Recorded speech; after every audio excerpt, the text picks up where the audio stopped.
Hi everybody. This week I am visiting my family, but not in Switzerland, as I have been. My wife Lori and I are hanging out for a couple of days with my cousin Desiree here in Vienna, Austria, where she has an apartment right here in the heart of the city. Let me just kind of swing this around to give you a quick look. That is one of the Habsburg emperors, and he has a great statue here in the city, and that is the main palace, their main administrative palace for over 6 centuries, the Hofburg Palace. You can see the city's magnificent. Now, these days, if we think of Vienna, if we think of it at all, we think of it as a place with great classical music, great coffee, but for over 600 years, this was one of the most powerful cities in the world. It was the capital of the Habsburg dynasty, which at one point claimed nearly all of Europe, from Poland in the north to Italy in the south. And this city is just filled with their palaces and their mansions. One of their palaces, Schönbrunn Palace, is still one of the largest palaces in the world with over 1,400 rooms, 1,400 rooms in one house. Get this, the palace and its grounds are the size of 395 football fields. Can you imagine that? But all of this empire ended on one day, November 11th, 1918, when the emperor was defeated in World War I and renounced political power. And it was all over.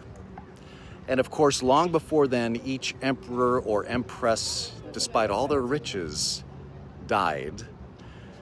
But on that day, an empire that had ruled for over 6 centuries was over.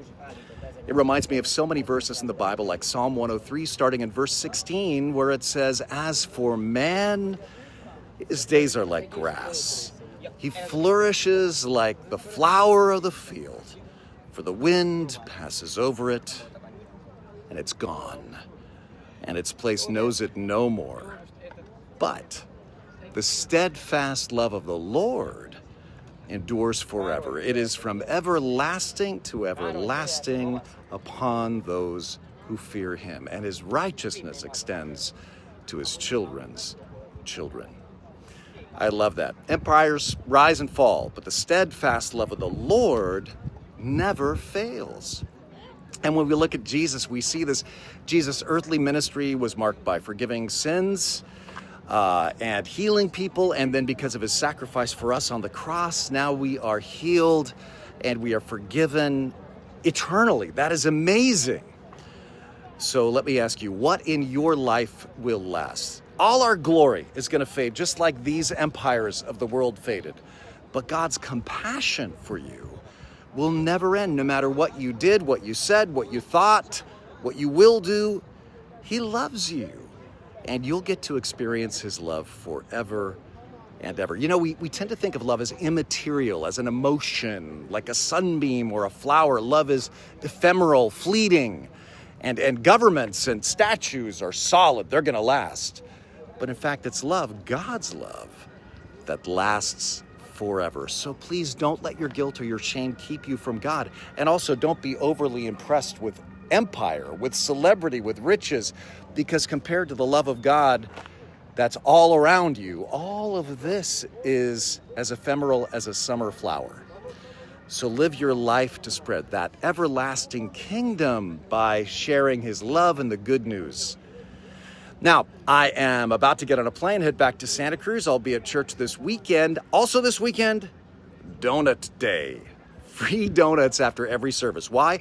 Well, because church is not just a lecture or a classroom. Church is family, and we like to encourage the habit of fellowship. Very important, very biblical. So grab something to eat and hang out, get to know people. Plus, we continue the series Investigating Jesus, and invite your friends because they're going to love the teaching of Jesus we look at this weekend. And remember, empires, no matter their statuary or their palaces, they will all fall.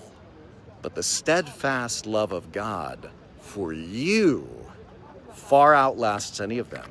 In fact, it never fails. Have a great day.